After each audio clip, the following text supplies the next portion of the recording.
Buenas noches y bienvenidos a Teleantioquia Global, 30 minutos de análisis internacional. Y hoy el tema es México. El país norteamericano está pasando por una de sus peores etapas. El reconocimiento del asesinato de 43 estudiantes que estaban desaparecidos desde hace cerca de 2 meses ha complicado mucho la situación de la violencia, el narcotráfico y la corrupción. Por supuesto, el gobierno de Enrique Peña Nieto está entre la espada y la pared. ¿Qué está pasando en México? ¿Cómo afecta al resto de América Latina? Eso es lo que vamos a ver hoy aquí en Teleantioquia Global.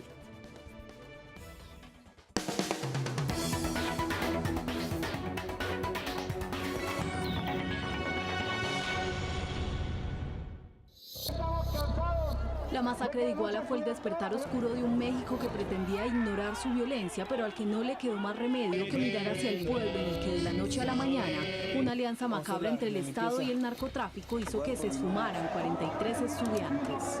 El caso Iguala es de una gravedad extrema, pero es un síntoma de una crisis profunda que arrastra a México en materia de derechos humanos. La noche trágica que puso a México de cara a su violencia comenzó, según las primeras investigaciones, con la ambición electoral de María de los Ángeles Pineda, esposa del entonces alcalde de Iguala, José Luis Abarca, y quien el 26 de septiembre celebraba una ceremonia con la que pretendía dar inicio a la campaña para suceder a su esposo en el cargo, ante la supuesta intención de un grupo de estudiantes de la Escuela Normalista de Ayotzinapa de sabotear el evento de la pareja a la que se oponían.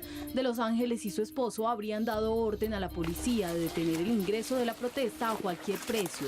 Esa carta blanca dio pie para que los agentes estatales no solo se enfrentaran a los estudiantes, sino que además decidieran entregarlos al grupo criminal Guerreros Unidos, del que la misma María de los Ángeles sería líder económica.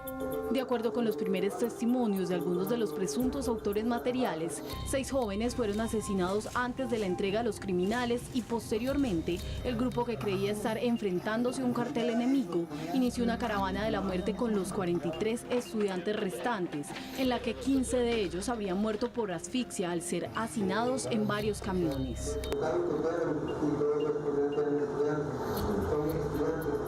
Los presuntos implicados aseguran que los demás jóvenes fueron llevados hasta un basurero donde habrían sido incinerados y posteriormente lanzados a un río en el que pretendían borrar el rastro de las 43 vidas destrozadas. Hicieron guardias y relevos para asegurar que el fuego durase horas, arrojándole diésel, gasolina, llantas, leña, plástico. La atrocidad de los hechos conocidos hasta ahora y el dolor en el que han quedado sumidos el pueblo de Iguala y los familiares de las víctimas despertó la indignación de un país carcomido por la violencia.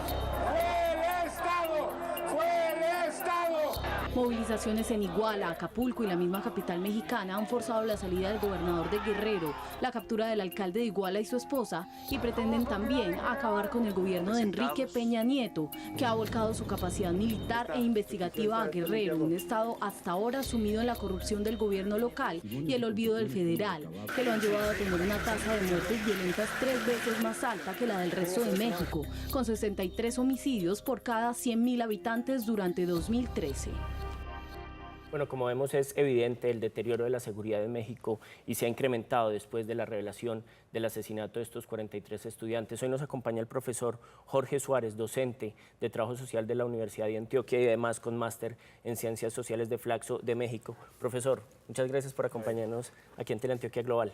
Placer estar aquí con ustedes. Bueno, profesor, ¿qué está pasando en México? Las noticias son cada vez más alarmantes. Este dato de que los 43 estudiantes fueron asesinados y todo indica que fueron asesinados por un alcalde ha creado mucha indignación y la sociedad ha marchado masivamente, pero también hay aquí una mezcla de corrupción, narcotráfico, convivencia de los políticos. ¿Qué está sucediendo? Yo creo, David, que lo que sucedió con los estudiantes de Ayotzinapa es solo como una pequeña muestra de algo que venía gestándose desde hace tiempo en México y que de pronto el resto de América Latina y del mundo no percibíamos, pero que estaba ahí en ciernes y que era como poco visible. Sí, pero hay un tema importante aquí y es cómo la sociedad mexicana ha empezado con mucha fuerza a decir que más allá de la culpa de los narcotraficantes, de los grupos ilegales de tráfico ilegal de narcóticos, está una sociedad política muy corrupta que ha gobernado durante muchos años a México también, son las peticiones ciudadanas. Claro, de alguna forma México no ha podido salir de esta herencia de 70 años del PRI, Partido Revolucionario Institucional, que permeó como toda la cultura política mexicana.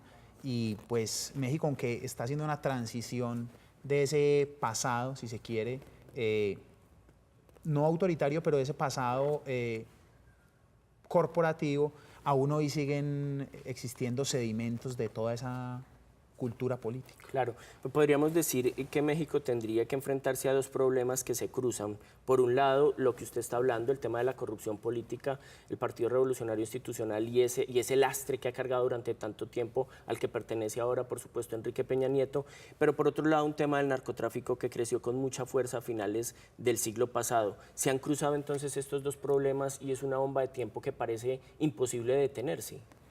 Sí, yo creo que hay una conjunción de factores.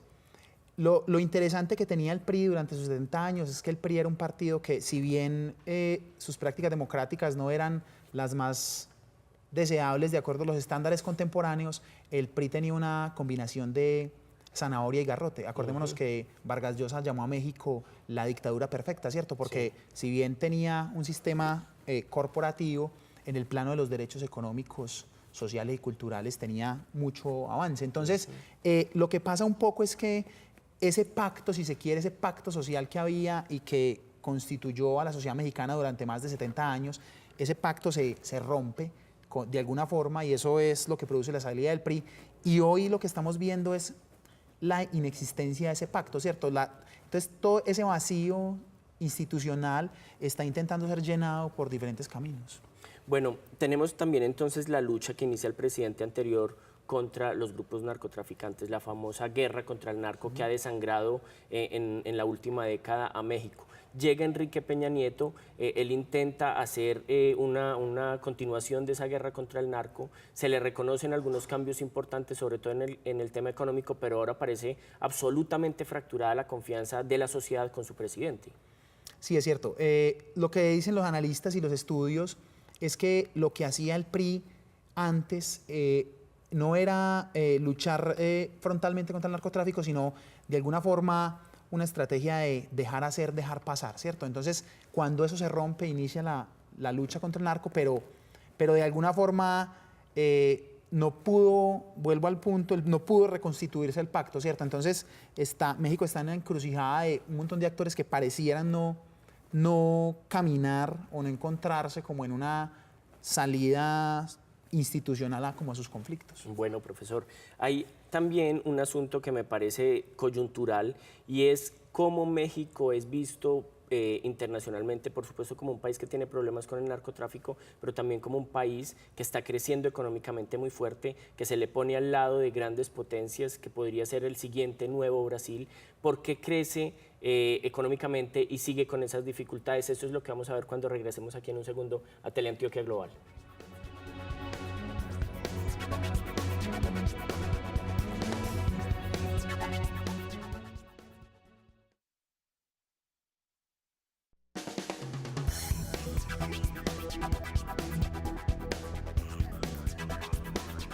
Bueno, decíamos antes de irnos al corte que por un lado México crece de forma considerable económicamente hablando, está al lado de países como Brasil, como Turquía, como Nigeria, como Rusia a veces y como China en el nombre de los países que van a tomar la bandera de la economía en los siguientes 30, 40, 50 años. Pero por otro lado está también la situación compleja de la violencia por narcotráfico y por corrupción. ¿Cómo un país puede convivir como si fueran dos países distintos al mismo tiempo?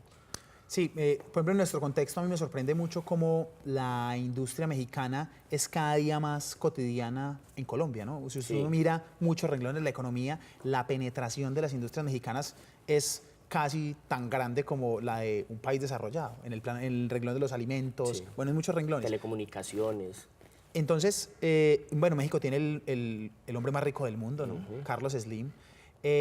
Yo no diría que son dos sociedades, sino que eso evidencia un poco que riqueza y violencia nunca han sido del todo antagónicas, ¿no? Sí. Pues Estados Unidos recuerda la historia de profunda violencia que hay en torno a su proceso de modernización, ¿no? El mito del oeste, que es el mito de la construcción de alguna forma como de la sociedad norteamericana, es un mito lleno de profunda violencia, ¿no? Entonces, un poco lo que evidencia eso es que la violencia y el desarrollo económico parecieran no ser antagónicos en la historia de los países de América Latina, porque México es un país que en este momento, pues como tú lo bien señalas, hace parte como de las economías emergentes. Claro, lo ponen incluso en ese famoso documento de las nuevas potencias emergentes. Después de los BRICS aparecerían los MINT, en los que encabezaría México. Entonces uno dice de qué manera pueden convivir estos dos, pero a Peña Nieto se le dice, y hablando un poco lo que usted decía antes de comerciales, que parecería que se preocupa por un tema económico que deja pasar por debajo del puente lo que esté ocurriendo en el tema violento, pero esto de los estudiantes le estalla entonces en la cara a Peña Nieto. Sí, lo otro que es interesante ver es que México es una sociedad políticamente muy activa, siempre lo ha sido, ¿cierto? México tuvo la primera gran revolución del siglo XX, antes de la revolución rusa, la revolución china, estalló la revolución mexicana, y la sociedad mexicana de alguna forma siempre ha sido muy deliberante, si se quiere. Entonces, pues lo de los estudiantes es algo es una tragedia, ¿cierto? Pero la forma en que reacciona la sociedad mexicana es como muy propia de una sociedad desarrollada, si se quiere, una sociedad con cultura política. Claro, porque en Colombia nos hemos quejado muchos de algunas actuaciones, pero no es frecuente ver una movilización masiva. Son muy contadas las veces que el país se ha movilizado, pero en México lo estamos viendo. Y ha llegado a compararse con lo ocurrido en el 68, con las protestas y con las marchas muy fuertes, y eso también va de la mano de los jóvenes, de los universitarios. Claro. Recuerda que en nuestro contexto, por ejemplo, cuando se produjeron las grandes masacres recientes en Chengue, El Salado, Macayepo, ¿cierto?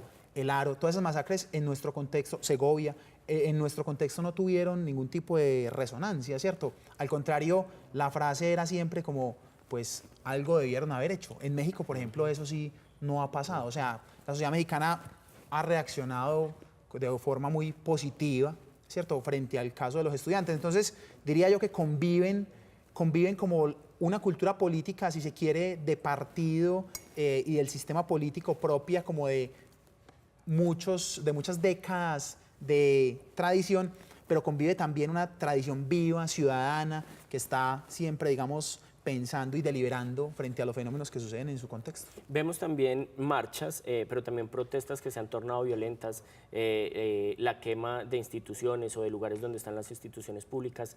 ¿Cómo puede funcionar esta muerte de estos 43 estudiantes como una bisagra en la política mexicana? ¿Usted cree que va a haber un antes y un después del asesinato de los 43 estudiantes en la política mexicana? Pues es difícil saberlo. Pero México tiene ese carácter como deliberante. Es interesante que en esas protestas que se han presentado a raíz de los estudiantes de Ayotzinapa, los sectores violentos han sido, digamos, aislados, o los sectores no violentos se han separado de las manifestaciones violentas. Digamos que, aunque eso llama mucho la atención, los grandes sectores sociales que están liderando las movilizaciones se han separado completamente como de las acciones violentas. Por ejemplo, en la Universidad Nacional Autónoma de México, que en este momento es, digamos, uno de los centros más grandes como de la conflictividad a raíz del caso de los estudiantes, hay un sector violento y hay una gran colectividad que no avala como estas formas de protesta. Entonces diría yo que es difícil saberlo, pero en México sí hay una gran tradición de movilización social, ¿cierto?, que en cualquier momento puede derivar como en un fenómeno político nuevo. ¿Cuáles pueden ser los ecos, profesor, de esto que está ocurriendo en México, en América Latina, en el año que viene o en este fin del 2014? Pues yo diría que América Latina está como partida en dos, si se quiere, como dirían algunos autores. América Latina tiene un bloque de países mirando a la izquierda y un bloque de países que están en el centro o mirando hacia la derecha. México es uno de esos países que mira no hacia la izquierda en términos del poder político, ¿cierto? Yo diría que México con fortaleza que tiene económica, sobre todo en Centroamérica, ¿cierto? México para Centroamérica es casi como un polo de atracción económica y social. Lo que pasa en México políticamente tiene consecuencias, por ejemplo, en Centroamérica claramente, ¿cierto? Bueno, y México es muy importante en el resto de América Latina porque imagínese usted, David, si en México, por ejemplo, hay un viraje por hacer proyecciones, si en México hay un viraje a la izquierda, claro, pues América Latina comienza a ser muy diferente. Perfecto, profesor Jorge Suárez, muchísimas gracias por acompañarnos esta noche en Teleantioquia Global. Muchas gracias, David. Bueno, nosotros cuando volvamos vamos a ir a México, donde vamos a tener una conexión y nos van a contar qué está sucediendo allá, qué es lo que está ocurriendo y cómo está viviendo la ciudadanía lo que está ocurriendo en estos días.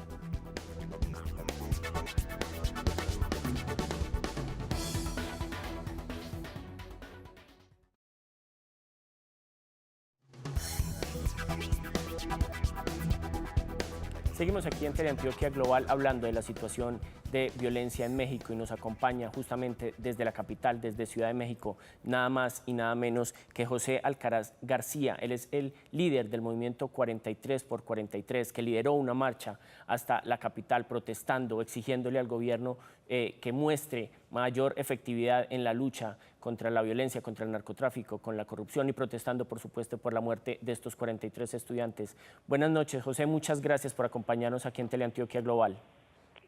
David, buenas noches a todos los radioescuchas.